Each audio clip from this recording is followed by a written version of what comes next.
ইসমাঈল আলাইহিস সালামের বয়স যখন 10 থেকে 12 বছর হয়ে গেল, এমন সময় ইসমাঈল আলাইহিস সালামকে ইব্রাহিম আলাইহিস সালাম তখন তিনি বললেন যে সন্তান, আমি স্বপ্ন দেখেছি যে আমি তোমারে জবাই করতেছি, তোমার রায় কি?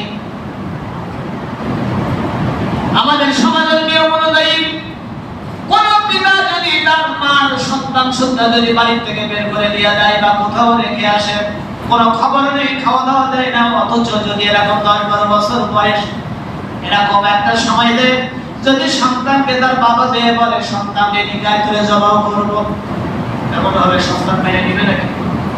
মাও মেনে নিবে? সন্তান তখন বাবা ছুরি বের করবে, একটা সন্তান দুইটা রেডি করে রাখবে, পরে খাওয়া নাই না অনেক খোঁজ খবর কিছু না, অনেক 10-12 বছর পরে এসে বলতেছে এখন জবাই করবো না, জবাই তোমারে করবো, কি বলবে কিনা? এখন যে সমস্ত গোলাপনের যে নেশা আর তাদের রক্ত গরম বা যেইভাবে যা কিছু এখন ভাবনা তো আপনারা দেখেন বা বুঝছেন। তবে এই আমার এই মসজিদের এলাকার যুবক ভাই যারা, এরা কিন্তু খুবই শান্ত, খুবই ভদ্র, বিনয়ী বিনম্র, এরা বাবা মাকে সর্বোচ্চ সম্মান করে কথা বলতে জানে, শিখেছেও তাই আলহামদুলিল্লাহ। কিন্তু কিছু কিছু সন্তান আছে এইরকম হইলে উল্টো জবাব করতো বাবাকে, হুমকি ধামকি দিত। কিন্তু ইসমাঈল কি বলল?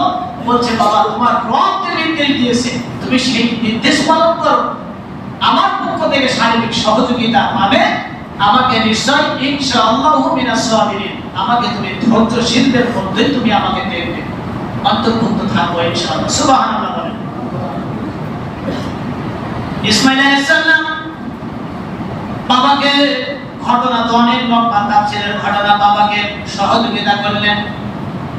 এক পর্যায়ে ইসমাঈল বলল বাবা তুমি আমার হাত আর পা বেঁধে রাখো।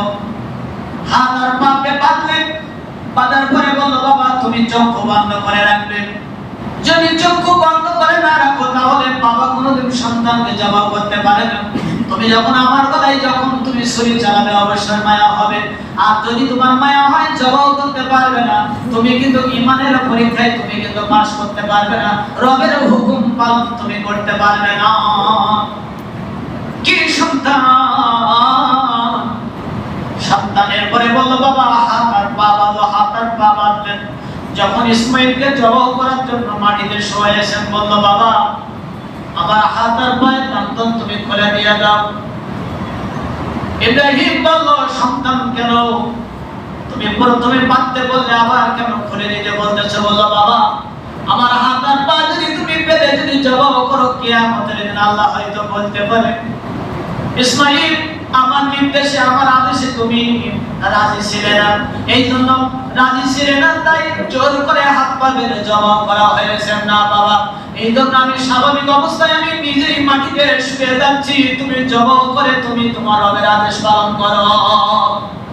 তবে একটা দাবি বাবা, আমার জবাই করার পরে আমার রক্ত মাখা জামাটা আমার মা হাজেরার কাছে একটু দিবা, কারণ আমার মা হাজেরা জামাটা পাইলে তিনি একটু সান্ত্বনা পাবেন। আমার মাকে মা বলার মতো এই দুনিয়ায় তো আর কেউ রইল না। ইসমাঈলকে যখন জমিনে যখন শোয়ানো হয়েছে ঠিক সেই মুহূর্তে আল্লাহ ডাক দিয়ে বলল জিবরাইল চলে যাও, জান্নাত থেকে একটা দুম্বা নিয়ে ওইখানে ইসমাঈলের জায়গায় দুম্বা তুমি ওইখানে সেটিং করে দিয়ে দাও। জবাই করার পরে তারপরে দেখেছে একটা দুম্বা জবাই হয়ে গেছে, ওইখান থেকে তাকবীরের আওয়াজ হচ্ছে আল্লাহু আকবার, আল্লাহু আকবার, লা ইলাহা ইল্লাল্লাহ, আল্লাহু আকবার, আল্লাহু আকবার, ওয়ালিল্লাহিল হামদ। এটা পড়া হয় না? এটা পড়তে হবে 9 জিলহজ ফজর থেকে আর 13 জিলহজ আসরের নামাজ পর্যন্ত প্রত্যেক ফরজ নামাজ পড়ার পরে একবার করে এই তাকবীর আওয়াজ করে এটা আমাদের জন্য পড়া, এটা শরীয়তের নির্দেশ। আর মাদেরকে আমি বিগত সপ্তাহে বলেছিলাম জুমায়, মাদেরকেও বাড়িতে বলবেন তারা চুপে চুপে বাড়িতে প্রত্যেক ফরজ নামাজ পড়ার পরে এই 3 দিন তারাও এই নিয়মে একবার করে এই তাকবীর তারা পাঠ করবেন। আর অন্য সময় সুবহানাল্লাহ, আলহামদুলিল্লাহ, লা ইলাহা ইল্লাল্লাহ, আল্লাহু আকবার মনে থাকবে। এই জিকিরগুলি আপনি সর্বদা সর্ব অবস্থায় আপনি যেখানে আছেন, খাটে, মাঠে, দোকানে, ব্যবসা বাণিজ্যতে, ক্ষেত খামারে, আপনি চলতেই থাকবেন, পড়তেই থাকবেন। আল্লাহ পাক অত্যন্ত খুশি হয়ে যাবেন। আল্লাহ পাক আপনার গুনাহ মাফ করতে থাকবে। জাগতিক যত রহম ও কল্যাণ আল্লাহ পাক আপনার প্রতি আল্লাহ বরাদ্দ দিতেই থাকবেন, আল্লাহ নাজিল করতেই থাকবেন। এই জন্য সর্বদা আপনাকে জিকির করতে হবে, ইস্তেগফার করতে হবে। আল্লাহ যেন তৌফিক দেন, আমরা বলি আমিন। সম্মানিত হাজিরিন, আমরা কুরবানি সংক্রান্ত বা কুরবানির ব্যাপারে আমরা জরুরি কিছু মাসালা আমরা আলোচনা করব। আমরা বলেছিলাম 4টি নিয়ম না মানলে আপনার কুরবানি হবে না। এই 4টি নিয়ম আমাদেরকে জানতে হবে। তার আগে আমি আপনাদেরকে বলবো যে ঈদুল আজহার প্রথমে আপনার সালাত আদায় করবেন, এরপরে কুরবানির গোশত বিতরণ করতে হবে। এটা ইসলামী শরিয়াতে আল্লাহ পাক আমাদেরকে বৈধ করেছেন। ঈদের দিন আনন্দ উল্লাস করা এটা বৈধ, এটা বৈধ। আর পশু জবাও করে, পারলে পশু জবাও করে এই গোশত দিয়ে আপনাকে খানা খাওয়া। 9ই জিলহজ এই দিন আপনার রোজা রাখার চেষ্টা করবেন। 9ই জিলহজ আপনারা রোজা রাখার চেষ্টা করবেন। প্রত্যেক মা বোনদেরকেও বলবেন আপনারাও রাখার জন্য, অন্তত না পারলে একটা রোজা আপনারা রাখবেন। আর ঈদুল আজহার দিনে সকালে কিছু না খাইয়া কুরবানির পশু জবাও করে গোশত দিয়ে যদি খাওয়া যায়, এটাই হচ্ছে উত্তম। আর রোজা দিতে ঈদুল ফিতরে রাসূলুল্লাহ সকালবেলা কিছু মিষ্টি, কিছু খেজুর খেয়ে ঈদে যাইতেন, আর কুরবানির ঈদে না খেয়ে যাইতেন, কুরবানির পশু গোশত দিয়ে খাইতেন। এই নিয়মটা যদি আপনারা পারেন এটা আমল করবেন, এটা অত্যন্ত ভালো। ঈদুল আজহার দিনে কি করবেন আপনাদের জানা আছে। ওই দিনকে গোসল করতে হবে, এরপরে সুন্দর পোশাক পরতে হবে, এক পথ দিয়ে যাওয়া অন্য পথ দিয়ে আপনাকে আসতে হবে, এটা আমাদেরকে মনে রাখতে হবে। আর তাকবীর পড়তে পড়তে আপনারা যাবেন, আসবেন, দেখা হইলে মানুষকে সালাম দিবেন। ভিতরে যদি হিংসা, এরপরে যদি হিংসাত্মক মনোভাব থাকে, এইগুলো আপনাদের ভুলে যাইতে হবে। বন্ধুত্ব কায়েমের জন্য এই মানসিকতা তৈরি করে আপনার মানুষের সঙ্গে ঈদের দিনে সাক্ষাৎ করবেন, সালাম বিনিময় করবেন, মত বিনিময় করবেন। আল্লাহ পাক আপনার প্রতি রাজি খুশি হয়ে যাবে, আল্লাহ পাক মাফ করে দেবেন। ঈদুল আজহার নামাজটা যেটা আমরা আদায় করি সূর্য উদয়ের ঘণ্টাখানেকের মধ্যেই, অর্থাৎ ফজরের সালাত আদায় করার পরে 1 থেকে 1.5 ঘন্টার ভিতরে ঈদুল আজহার নামাজ রাসূলুল্লাহ পড়েছেন বা পড়তে বলেছেন। আর ঈদুল ফিতরের নামাজটা একটু দেরি করে আদায় করেছেন। আমরা যদি পারি এটা করার চেষ্টা করব ইনশাআল্লাহ তাআলা। পারবো না? ইনশাআল্লাহ বলি।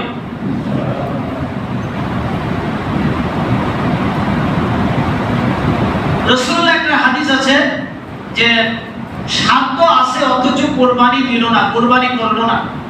রাসূলুল্লাহ বলেছেন সেজন্য ঈদগাহের মাঠে উপস্থিত না হয়।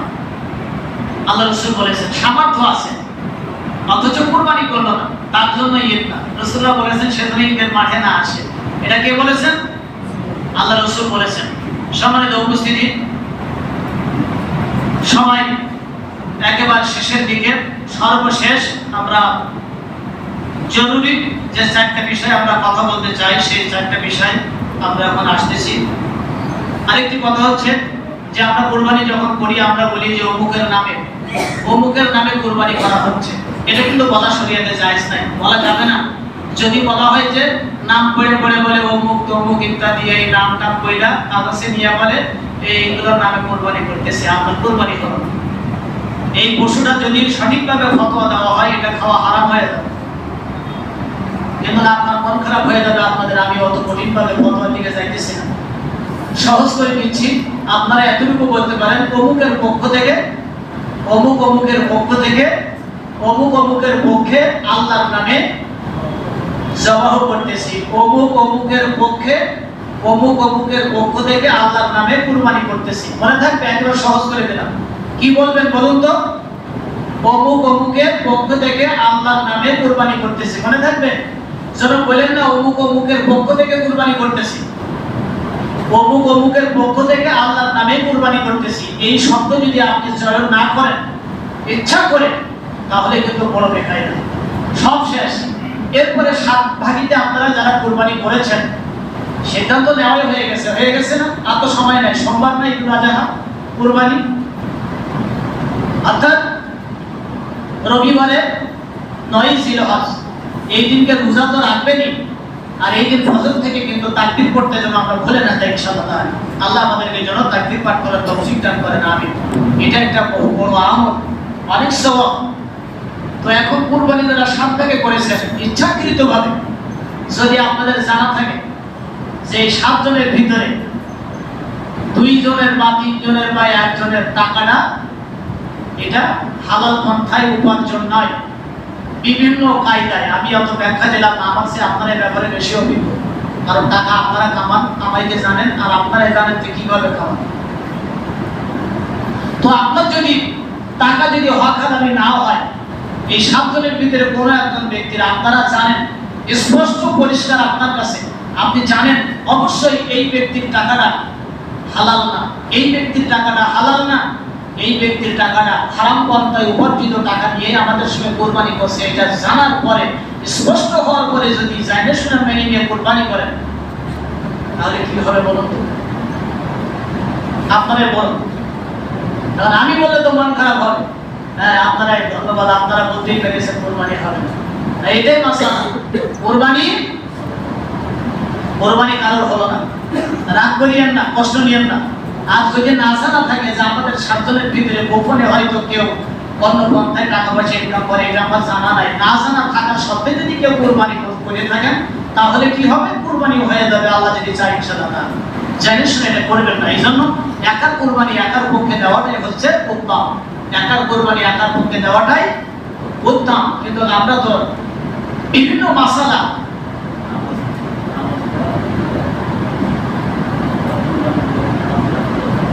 এখানে আরেকটি কথা আছে, যারা কুরবানি অনেকে করে 2-5 মিনিট বেশি হয়ে যাচ্ছে, অসুবিধা হবে একটু, যেহেতু জরুরি মাসালা একটু, এই জন্য অনেকে আছে সামর্থ্য আছে কুরবানি করছে না, অথচ ফ্রিজের দোকানে ভিড় করে গেছে ফ্রিজ কিনা নিয়ে, আছে না নাই? দেখেন বাজারে যায় ওয়ালটন বিভিন্ন যে সমস্ত শোরুমগুলো আছে, আমি তো অবাক হয়ে যাচ্ছি, 40,000 টাকা দিয়া 40-45 এর নিচে তো ভালো ফ্রিজ হতে পারে, এই টাকা দিয়ে ফ্রিজ কেনার জন্য ব্যস্ত, কিন্তু কুরবানি করতেছে না, ওনার নাকি সামর্থ্য হয়নি, তাহলে ফ্রিজ কেনার সামর্থ্য হয়েছে।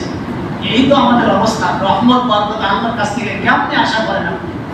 এরপর এটা কেন রাখছাই 5 ওয়াক্ত নামাজ যারা পড়ে না, বলে হুজুর খুব ব্যস্ত, নামাজে মসজিদে আসার টাইম নাই, কুরবানি নিয়ে ব্যস্ত, পশু কিনা নিয়ে ব্যস্ত, পশু তালাশ করার জন্য ব্যস্ত, ওরা নামাজ পড়ার সময় নাই। আরে ভাই, কুরবানিটা কি আর নামাজটা কি, এটা তো আপনাকে বুঝতে হবে। নামাজটা ফরজ আইন, আপনার কুরবানি হয়তো নেশাব নাই, এটা আপনার কোনো গুনাহ নাই, নেশাব না থাকলে গুনাহ নাই। সুতরাং 5 ওয়াক্ত নামাজ আমাদেরকে বাধ্যতামূলক করতে হবে, কুরবানি করেন আর নাই করেন। আর কুরবানি যারা করেন, এটা তো আর কোনো কথাই নাই, এখানে কোনো ছাড় নাই। 5 ওয়াক্ত নামাজ আপনার জন্য অবধারিত। 5 ওয়াক্ত নামাজ যদি আপনি নাই করেন, যারা এইরকম বেনামাজি লোকদেরকে নিয়ে কুরবানি করলে যে কি হবে, এটা আল্লাহ ভালো জানে। একটা যুক্তি দিয়ে দিলে বুঝতে পারবেন। মনে করেন এইটা আমার হাতে একটা মোবাইল আছে, এইটা হচ্ছে একটা ধানের ক্ষেত, এটা একটা বুঝে নেন, একটা বোঝানোর জন্য বলছি, ধানের ক্ষেত। এই ধানের ক্ষেতে দেখেন না, ধানের ক্ষেতের ওই যে রোয়ার পরে ওই জমিয়ানা তার জমিনের মাঝখান দিয়ে একটু উঁচা নিচা থাকার কারণে ছোট্ট একটা আইল দেয়, আছে না? এই আইলটা কেন দেয়? পানির ভারসাম্য বজায় রাখার জন্য, যেন এই পাশে পানি কিছুটা থাকে, না হলে কি এই ধানগুলি এটা হয়তো বাঁচবে না বা এটা ফলন ভালো হবে না। মাঝখান দিয়ে আর জমিনের চতুর্পাশ দিয়ে কিন্তু বড় আইল দেওয়া থাকে, 1 হাত আইল দেওয়া থাকে, থাকে কিনা? এখন আপনি কি করছেন? পাঞ্জাবি গায়ে দিয়া, সাদা জামা গায়ে দিয়া, ওই ছোট্ট আইলের মাঝখান দিয়ে ধান পেকে গেছে, ছোট্ট আইলের মাঝখান দিয়ে আপনি পথ শর্ট করার জন্য যাইতেছেন। আপনি যদি একটু ঘুরে ভালো পরিষ্কার 1 হাত আইল দিয়ে গেলে আপনার অসুবিধা ছিল না। আপনি এই আইল দিয়ে যাইতেছেন, যাইয়া ওই মাথায় যে দেখতেছেন যে জামাই বেশ কিছু ধান টান ময়লা লেগে গেছে, কিছু ধান টান জড়ে গেছে, যাবে না? ধান ছোট্ট আইল দিয়ে ধানের মাঝখান দিয়ে যাচ্ছে। এখন যাওয়ার পরে ফতোয়া নিচ্ছিল, হুজুর আমি তো বেকারে পড়ে গেছি, কি হয়েছে? তাই ধানের এই আইল দিয়ে আসার সময় কিছু ধান জড়ে গেছে আমার এই জামাই, এখন মাসলাদের এই ধান জড়ে গেছে, ঠিক আমার গুনাহ হবে? চিন্তা করেন, আসেন এরকম? এইটা আপনার করা কি দরকার? এই পথ দিয়ে একটু সরে যাওয়ার জন্য আপনার এই ধান জড়াই এই মাসলা নেওয়ার দরকারটা কি? আপনি সহজ মাসলা নিতে পারতেন, আপনি বড় আইন আছে ওই আইন দিয়ে তো চলে গেলে আপনার কোনো অসুবিধা ছিল কি কথা ঠিক কিনা? কেন আপনি এই ঝামেলাটা আপনি নিজেই করলেন? এজন্য সবসময় আমাদেরকে পরিচ্ছন্ন পরিবেশ বজায় রেখে চলাটাই এটাই বেশি ভালো। সব জায়গায় সবসময় মাসালা নিতে হবে, মাসালা বলতে হবে, বিষয়টা এমনটি করার কোনো দরকার নেই। সম্মানিত উপস্থিতি, এইবার আমরা সর্বশেষ আছি, কারণ আর কথা বলার সুযোগ নাই। 4টা নিয়ম না মানলে কোরবানি হবে না। কয়টা নিয়ম? জোরে বলেন, কয়টা নিয়ম? কিন্তু সময়টা একটু বেশি হয়ে যাচ্ছে, কি করি বলুন তো? বলে দিই তাড়াতাড়ি করে। 1 নম্বর, যে পরিশুদ্ধ নিয়তে কোরবানি করতে হবে। যাদের নিয়তটা পরিশুদ্ধ নাই, নিয়ত পরিশুদ্ধ না হলে আপনার কোরবানি হবে না। এই নিয়তের ব্যাখ্যা এটা অনেক মস্ত বড় একটা ব্যাখ্যা দিয়েছেন ইমাম আহমদ হাম্বল। এবং এই নিয়তের যে ব্যাখ্যা হাদিসে যেটা আসছে, ইমাম শাফি, ইমাম মুহাম্মদ ইবনে হাম্বল বলতেছেন যে সুলুসুল ইসলাম, পুরা ইসলামটাকে যদি 3 ভাগে ভাগ করা হয়, এই 3 ভাগের 1 ভাগ হচ্ছে নিয়ত। সুলুসুল ইসলাম ইমাম শাফি, ইমাম মুহাম্মদ মস্ত বড় ইমাম, গোটা পৃথিবীর যারা শ্রেষ্ঠ ইমাম তারাই বলতেছেন গোটা ইসলামকে যদি 3 ভাগে ভাগ করা হয়, এই 3 ভাগের 1 ভাগ হচ্ছে, 1 ভাগ ইসলাম হচ্ছে শুধু নিয়ত। এটা নিয়তের ব্যাখ্যা, এই বিস্তারিত বলতে পারলাম না, সময় নাই হাতে। এখন তাহলে চিন্তা করেন, আগে আপনার নিয়তটা পরিশুদ্ধ হতে হবে। আমি নিয়তটা কি? এই যে মুখে বলতেছেন, এটা মুখের আমল। মুখ হচ্ছে একটা অঙ্গ। এই মুখ নামক অঙ্গ দিয়ে আপনি যেটাই করতেছেন এটা নিয়ত। ভালো কথা বললে এটা আপনার ভালো আমল, ভালো কর্ম, সওয়াব হবে। মুখ দিয়ে যদি আপনি বেহুদা বাজে কথা বলেন, এটা আপনার মুখ নামক অঙ্গ দিয়ে আপনি বাজে কথা বললেন, বলার সঙ্গে সঙ্গে একটা গুনাহ হলো, আল্লাহ নারাজ হয়ে গেল। খবরদার, এই মুখ নামক অঙ্গ দিয়ে আজকে থেকে এই হাদিস শোনার পরে কেউ বেহুদা বাজে কথা কেউ কখনো বলবেন না। আল্লাহ আমাদের তৌফিক দিন বলে আমিন। তাহলে কুরবানির আগে পরিশুদ্ধ নিয়ত করতে হবে যে আল্লাহ, আমি তোমার সন্তুষ্টি অর্জনের জন্য কিন্তু আমি এই অর্জিত কষ্টের টাকা দিয়ে পশু ক্রয় করতেছি। আল্লাহ, তুমি আমার নিয়তটা শুদ্ধভাবে হালালিভাবে যেন কুরবানিটা আমি করতে পারি, আল্লাহ তুমি কবুল করে নাও। এই নিয়তটা করতে হবে। কি মনে থাকবে? নিয়তটা করতে হবে। আর যদি এইরকম হয়, গরু দেখছিলাম যেরকম কোয়ালির মধ্যে থেকে এখন তো গরু সেরকম মনে হচ্ছে না, তারপরে শুধু গরু নিয়ে যাচ্ছে, চিন্তা করতেছে লোক তো 6 জন গোশ পাই গেছি ভাই হবে। আবার বলে যে কষাই নিয়ে গেলে ভালো হয়। এখন ইদানিং ফিতাতে মাপে, পায়ের এখান থেকে এই গিট পর্যন্ত, এরপরে এই পিছন থেকে এই মাথা পর্যন্ত ফিতি দিয়ে মাপবে নাকি কয় ফুট কয় ইঞ্চি চওড়া হইলে কত কেজি ওজন, কত কেজি বসে নাকি বের করা সম্ভব, সহজ হয়ে যাচ্ছে। এখন তো আপন যারা এই নিয়ত জন্য মনের ভিতরে না আসে, ইনশাআল্লাহ তার মনের ভিতরে না আসে, নিয়ত শুধু একটাই থাকবে, আল্লাহ আমি আমার অর্জিত টাকা দিয়ে কুরবানি করতেছি, আল্লাহ তোমার সন্তুষ্টির জন্য, আল্লাহ তুমি আমার কুরবানি কবুল করো। মনে থাকবে? এটা হলো এই নিয়তটা সবাই মুখস্থ করবেন। 2 নম্বর হচ্ছে হালাল টাকায় আপনাকে কুরবানি করতে হবে। 2 নম্বরে কি? 2 নম্বর হচ্ছে হালাল টাকায় কুরবানি হতে হবে। এই কুরবানিটা একটা ইবাদত, আল্লাহর সন্তুষ্টি অর্জন। এখানে আপনার টাকার জন্য কোনো হেরফের না থাকে, আল্লাহর পাকের কাছে আপনারা এই ব্যাপারে সাহায্য চাইবেন। যদি কোনো সমস্যা থাকে ইস্তেগফার করেন, আল্লাহর কাছে ক্ষমা চান। 3 নম্বরে হচ্ছে শরিয়াত মোতাবেক আপনার কুরবানি হতে হবে। শরিয়াত মোতাবেক কুরবানি তার মানে আপনার কুরবানির পশু কেনা, কুরবানির পশুটা করার ক্ষেত্রে যেভাবে আপনার সবকিছু তাকওয়া বজায় রাখা, কুরবানির পশু জবাও করা, কুরবানির পশু আপনার কি করা, যে গোশ বন্টন করা। ইদানিং অনেকে গুঞ্জন শব্দ আওয়াজ শোনা যায় যে কুরবানি পশু জবাই করে গোশ সব একা খাইলেও নাকি অসুবিধা নেই। কি এরকম অনেক কথা শোনা যাচ্ছে না? আমার খুব কষ্ট হয়, দুঃখ লাগে। অথচ যেই ব্যক্তি কোনো মিসকিনকে খাওয়াইলো, মিসকিনকে যদি খাওয়ানো হয়, মিসকিনকে খাওয়ানো হইলে কি হবে? আপনার আল্লাহর রাস্তায় জিহাদ করলে যত নেকি হয়, একজন মিসকিনকে যদি আপনি একটু খাওয়াইতে পারেন, আপনার আমলনামায় আল্লাহ তাআলা সেই নেকি দান করবেন। সুবহানাল্লাহ। শুধু তাই না, আপনি নফল রোজা রাখলেন, যত সওয়াব হবে। আল্লাহর রাস্তায় আপনি বিরামভাবে যুদ্ধ করলেন, জিহাদ করলেন, যত সওয়াব হবে। একজন গরীব অসহায় মিসকিনকে আপনি খানা দিলেন, আল্লাহ তাআলা আমলনামায় সেই সওয়াব দিবেন। আর এরা যে কারা আমার বুঝে আসে না, যে এই সওয়াব থেকে আমাদেরকে বঞ্চিত করতে চায়। আজকের অনেক গরীব আছে, অসহায় আছে, অনেক দুস্থ মানুষ আছে। 750 টাকা কুরবানি এই কি বলে গরুর গোশত কিনে খাওয়ার সমর্থন কিন্তু অনেকের নাই সমাজে। কিন্তু এই কুরবানির দিনে এই যে একটা, যেটাকে আমরা লিল্লার গোশত বলি, কথা ঠিক না? লিল্লা, এই একটা গোশত, লিল্লার একটা অংশ আমরা গরিবকে দিয়ে আসতেছি, দেবেন আপনারা ইনশাআল্লাহ। এদিক সেদিক কান মন দিয়ে এই সমস্ত গুনগুন আওয়াজের কথায় কান মন দেওয়ার দরকার নাই। আপনি অবশ্যই আপনার আত্মীয়র মধ্যে যারা গরিব আছে, প্রতিবেশী যদি গরিব থাকে, ফকির মিসকিন থাকে, অবশ্যই কুরবানির পশুর গোশত আপনার থেকে কিছু গোশত অবশ্যই তাদের কাছে পৌঁছাই দিবেন। আত্মীয় কুরবানি করতে পারবে, অনেকের অসুবিধা, কঠিন রোগ হয়েছে, চিকিৎসায় বহু টাকা খরচাও হয়ে গেছে, অনেক গরিব মানুষ মানবতা থাকলেও অসুস্থ হয়ে পড়েছে, আপনি চুরি করে কিছু বস্তু তার বাসায় পৌঁছায় দেন। অপেক্ষা করতেছে ছোট্ট বাচ্চাগুলি, যে হয়তো মামা বা চাচতো ভাইরা এরকম কুরবানি করছে, শুধু কিন্তু নজরটা রাস্তার দিকে থাকবে যে কখন কিছু বস্তু নিয়ে আসবে। হ্যাঁ, বাচ্চাগুলি অপেক্ষা করে, কি কথা ঠিক কিনা বলেন? এই জন্য খবরদার, কুরবানি যারা করেছেন, প্রতিবেশী গরিব আত্মীয় স্বজন, এদেরকে কোনো অবস্থাতেই যেন বঞ্চিত না হয়ে যায়। আপনি বেশি না পারেন, কম করে পারেন, এভাবে করে তাদের বাড়িতে পৌঁছে দিতে হবে। আল্লাহ তৌফিক।